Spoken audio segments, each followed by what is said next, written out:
Welcome again students. और बच्चों, इस वीडियो में डिस्कस करेंगे worksheet number 33 for class 9 subject science की। ये वर्कशीट है आपकी, जो कि डायरेक्टरेट ऑफ एजुकेशन की तरफ से 18 सितंबर 2020 के लिए शेड्यूल की गई है। और इस यहाँ पर आप अपना नाम लिखिए और यहाँ पर क्लास टीचर का नाम लिखेंगे। और ये वर्कशीट बच्चों आपके चैप्टर 8 से रिलेटेड है, जो कि हमारा ऑलरेडी कंटिन्यू है, गति। ठीक है। और आज का जो टॉपिक है वो है त्वरण या वेग का ग्राफीय प्रदर्शन। लास्ट जो वर्कशीट थी, प्रीवियस वर्कशीट, उसमें हमने पढ़ा था कि किस प्रकार हम दूरी समय के ग्राफ से चाल जो है वो बता सकते हैं।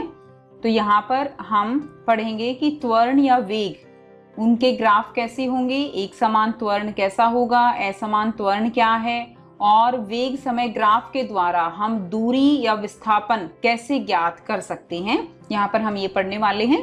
जिज्ञासा दीदी, क्या ग्राफ का प्रयोग करके विस्थापन या दूरी ज्ञात की जा सकती है?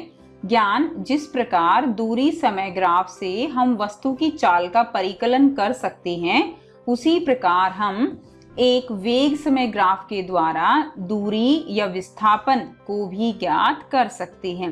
तो बच्चों, जो लास्ट वर्कशीट थी उसमें हमने दूरी समय ग्राफ से क्या निकाला था, चाल निकाली थी। अब यहाँ पर हम वेग समय ग्राफ के द्वारा क्या निकालेंगे, दूरी या विस्थापन जो है उसको निकालेंगे। वेग समय ग्राफ वस्तु के त्वरण को दर्शाता है। ठीक है। एक वेग समय ग्राफ में वेग को कहाँ लेते हैं हम, वाई एक्सिस पे, और समय को कहाँ लेंगे हम, एक्स एक्सिस पे लेंगे। इस प्रकार के ग्राफ में रेखा पर किन्हीं भी दो बिंदुओं के बीच वेग अक्ष तथा समय अक्ष द्वारा घेरा गया क्षेत्रफल वस्तु के द्वारा तय की गई दूरी को दर्शाता है। यानी ये देखिए, ये जो है एक्स अक्ष है समय, और ये क्या है, ये इसके हमने परपेंडिकुलर, जो इसके लंबवत जो हमने लाइनें लगा दी हैं।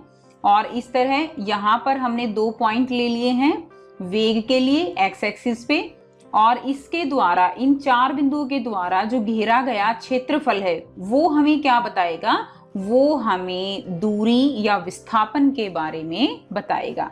अब ये ग्राफ जो है, इनको हम समझते हैं कि ये अलग अलग ग्राफ जो है कैसे अलग अलग त्वरण को बताते हैं। तो देखिए, सबसे पहले एक समान चाल, एक समान चाल से कोई भी जो वस्तु है वो चल रही है, ये वेग दिया गया है वाई एक्सिस पे और समय है एक्स एक्सिस पे।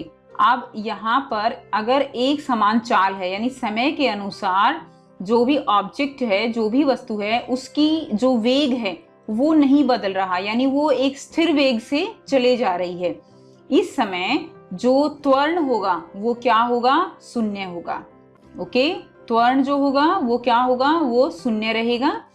अब यहाँ पर क्या होगा, देखिए, एक समान त्वरण से, यानी वेग जो है समय के अनुसार लगातार बढ़ रहा है, और यहाँ पर जो त्वरण होगा वो कैसा त्वरण होगा, एक समान त्वरण होगा। यानी गति कैसी होगी, गति को हम त्वरित गति कहेंगे।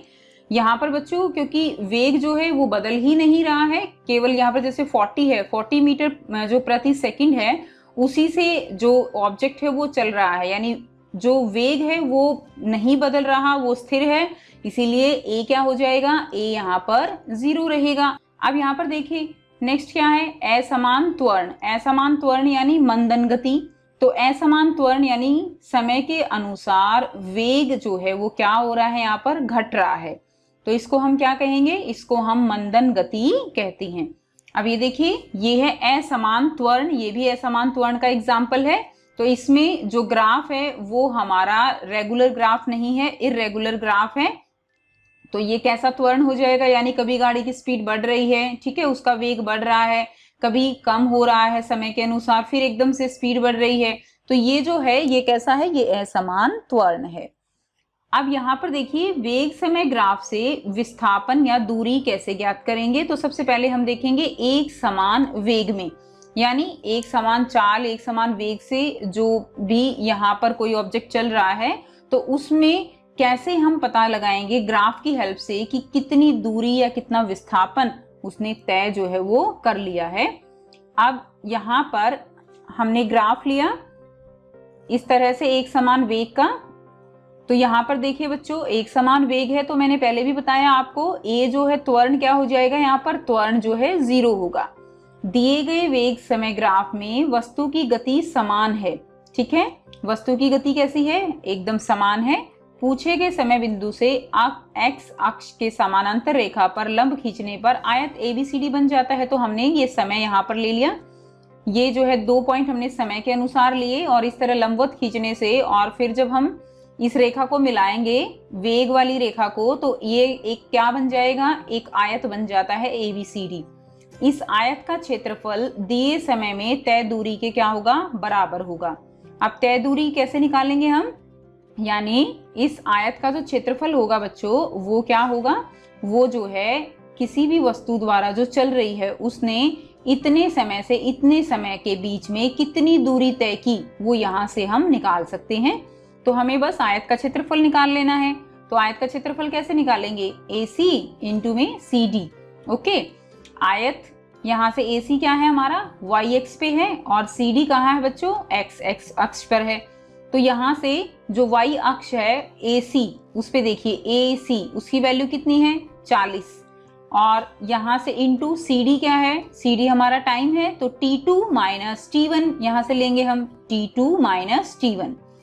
अब यहाँ पर देखिए 40 इंटू यहाँ से T2 कितना है हमारा, T2 4 है और T1 है 1.2, ये पॉइंट जो हम लेंगे 1.2। सो यहाँ पर इसको कैलकुलेट कीजिए और आंसर क्या आएगा आपका, 112 किलोमीटर आपका जो है यहाँ से आंसर आ जाएगा। अब नेक्स्ट है एक समान त्वरण। एक समान त्वरण कैसे निकलेगा, तो ये आपको ग्राफ ये दिखाया गया है। एक समान त्वरण से हम कैसे दूरी निकालेंगे, यहाँ पर क्या करना है हमने, वस्तु के एक समान त्वरण की परिस्थिति में उसके वेग में निश्चित मात्रा में परिवर्तन आता है। एक समान है यानी समय के अनुसार निश्चित अंतराल पर जो वेग है वो बराबर बराबर रूप से क्या हो रहा है, बदल रहा है। ठीक है, इसलिए ये कैसा त्वरण है, एक समान त्वरण है। अब यहाँ पर भी इसी प्रकार से हम तय दूरी निकालेंगे। तो देखिए यहाँ पर हमने कोई भी 2 पॉइंट ले लिए A एंड E, इन्हीं के कॉरस्पॉन्डिंग हमने क्या ले लिया बच्चों, टाइम ले लिया। अब टाइम ले लिया तो ये हमारा क्या हो गया, ये हमारा पूरा यहाँ से इसका क्षेत्रफल निकालेंगे हम। अब इसका क्षेत्रफल निकालने के लिए देखिए ये तो हमारी क्या बन गई, एक आयत बन गई, और ये जो है ये क्या बन गई, ये जो है एक ट्राइंगल बन गई यहाँ से। ठीक है, ये क्या बन गई, ट्राइंगल बन गई। ओके, सो अब इन दोनों का हमें अलग अलग क्षेत्रफल निकालना है। तो आयत ABCD का क्षेत्रफल प्लस इस त्रिभुज का, ठीक है, ये त्रिभुज जो है इसका क्षेत्रफल निकालेंगे ADE का। तो ABCD का क्षेत्रफल कैसे निकालेंगे, AB इंटू BC। अब AB क्या है बच्चों, यहाँ पे देखिए ये है AB। ओके, ये AB कितनी है, AB कैसे निकलेगी, यहाँ से अगर आप ये देखिए ये लाइन आप देख रहे हैं इस पॉइंट से, तो ये कितनी है 18 इंटू BC लेना है, ये है BC यानी T2 माइनस T1। तो T2 कितना है बच्चों 20 सेकेंड, और T1 कितना है, यहाँ से T1 है यहाँ पे आपका 12। यहाँ पे क्लियर आपको दिखाई नहीं दे रहा है ग्राफ में, बट यहाँ पर वैल्यू कितनी है 12 है। उसके बाद देखिए ट्राइंगल जो त्रिभुज है उसका हम निकालेंगे त्रिभुज का। तो यहाँ से हाफ AD, ये पॉइंट है ना हमारा A, तो कैसे निकालेंगे AD कितना है, अब देखिए AD वही T2 माइनस T1 20 माइनस 12, और D और E निकालना है। सो DE यहाँ से कैसे निकलेगा, तो देखिए DE निकालना है तो क्या हो सकता है EC माइनस DC। तो EC कितना है, यहाँ पे देखिए E की वैल्यू अगर आप यहाँ से इसको ऐसे लेकर आएंगे तो यहाँ से वेग दिया हुआ है, EC क्या है हमारा वेग है, वेग की वैल्यू यहाँ पर कितनी है 36, तो EC कितना है 36। अब DC की वैल्यू निकालनी है, तो देखिए DC यहाँ से भी इसको यहाँ तक लेकर आइए, तो यहाँ पर आप नोट करेंगे वैल्यू, तो कितना हो गया 18। ठीक है, 18 हो गया, तो यहाँ से आप जो है इसको कैलकुलेट कर सकते हो।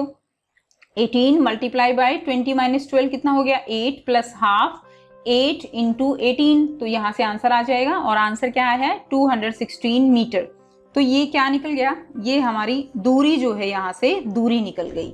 स्टूडेंट्स यहाँ पे कुछ क्वेश्चंस दिए गए हैं बच्चों, 4 क्वेश्चंस हैं और आपको ये सॉल्व करने हैं, काफी इजी हैं। यदि किसी वस्तु का वेग समय ग्राफ x अक्ष के समानांतर एक सीधी रेखा हो तो उसका त्वरण क्या होगा। तो बच्चों ये इस तरह का ग्राफ है, हमने बताया था कि x अक्ष के जो है समानांतर है, तो ऐसा जो वेग समय ग्राफ होगा उसका त्वरण क्या होता है हमेशा, उसका त्वरण हमेशा 0 होता है, क्योंकि यहाँ पर वेग नहीं बदल रहा है तो जो त्वरण होगा वो 0 होगा, क्योंकि त्वरण हमेशा तभी होगा जब वेग या तो घट रहा होगा या वेग बढ़ रहा होता है। सेकंड क्या है, दिए गए ग्राफ में वस्तु द्वारा 2 सेकंड से 3 सेकंड में तय की गई दूरी ज्ञात करनी है। इसको बच्चों हम बाद में डिस्कस करेंगे, पहले हम थर्ड क्वेश्चन देखते हैं। वेग समय ग्राफ का ढाल कौन सी भौतिक राशि दर्शाता है? तो वेग समय ग्राफ का ढाल कौन सी भौतिक राशि दर्शाएगा? त्वरण। ठीक है, वेग समय ग्राफ का ढाल जो है त्वरण के बारे में बताएगा, फिर चाहे वो मंदन गति का त्वरण हो या वो त्वरित गति हो। नेक्स्ट क्या है, नंबर 4, किसी वस्तु की त्वरित तथा मंदन गति को वेग समय ग्राफ द्वारा दर्शाइए। तो इसके लिए हमें जो है ग्राफ हमने किए थे, तो आप यहाँ से ये वाले ग्राफ आप अपनी कॉपी में ड्रॉ करेंगे। ये है त्वरित गति का ग्राफ और ये है मंदन गति का ग्राफ। ठीक है, त्वरित गति एक समान त्वरण है और असमान त्वरण क्या है, मंदन गति है। अब हम करेंगे क्वेश्चन नंबर 2 जो हमने अभी छोड़ दिया यहाँ पे। स्टूडेंट्स, ये है आपका क्वेश्चन नंबर 2। दिए गए ग्राफ में वस्तु द्वारा 2 सेकंड से 3 सेकंड में तय की गई दूरी ज्ञात करनी है। तो देखिए तय दूरी कैसे निकालेंगे, यहीं पे हमने अभी जो वर्कशीट में डिस्कस किया है उसी तरह से ये क्वेश्चन है। तो यहाँ पर हमने पॉइंट जो है वो मार्क कर लिए हैं। 2 सेकंड का पॉइंट हमारा ये है, 3 सेकंड का पॉइंट हमारा ये है। इसी के अकॉर्डिंग यहाँ पर हमें वेग के पॉइंट्स भी ले लिए। यहाँ पर ये पॉइंट हमारा ए हो गया और ये पॉइंट हमारा ई हो गया। ठीक है, यहाँ से इसी तरह हमने इसका जो इसके नीचे जितना भी ये एरिया है, ये सारे का अगर हम क्षेत्रफल निकाल लें तो हमारे पास तय दूरी आ जाएगी। अब यह देखिए, ये हमारा एक ट्राइंगल होगा और ये हमारा एक आयत होगा। तो आयत और जो हमारा ट्राइंगल त्रिभुज है उसका हमें क्या निकालना है, क्षेत्रफल। तो जैसे हमने पीछे किया है बिल्कुल सेम ऐसे ही हम करेंगे। आयत ABCD का क्षेत्रफल प्लस त्रिभुज ADE का क्षेत्रफल। तो देखिए AB इंटू BC, AB क्या है हमारे पास 8, ओके, और यहाँ से 8, BC कितना है हमारे पास, देखिए BC वही है 3 - 2 T2 - T1। BC क्या होगा बच्चों, BC जो है हमारा क्या रहेगा, T2 - T1। उसके बाद यहाँ से देखिए प्लस हाफ, यहाँ से AD इंटू DE, त्रिभुज का निकालेंगे। AD क्या है, AD, तो ये BC ही है, तो T2 - T1 यानी 3 - 2 रहेगा। उसके बाद DE, तो DE निकालना है तो क्या होगा, EC - DC। तो EC कितना है, ये देखिए यहाँ से EC ये हो जाएगा 12 और DC कितना है, ये है 8, DC है 8। तो ये कितना बच गया हमारे पास, ये जो बचेगा वो होगा ED या आप DE कह सकते हो। तो अब देखिए 8 प्लस हाफ, इसको सॉल्व कर लेंगे और यहाँ से आपका जो आंसर होगा वो क्या होगा, 10 मीटर। आप इसको सॉल्व करेंगे, ये कैंसिल हो जाएगा, 8 + 2 आएगा and then answer will be 10 metre. यहाँ से क्या होगा बच्चों, आंसर होगा। यानी इतने समय में 2 सेकंड से 3 सेकंड के समय में जो दूरी तय की गई ऑब्जेक्ट के द्वारा, वस्तु के द्वारा, वो कितनी है, 10 मीटर है।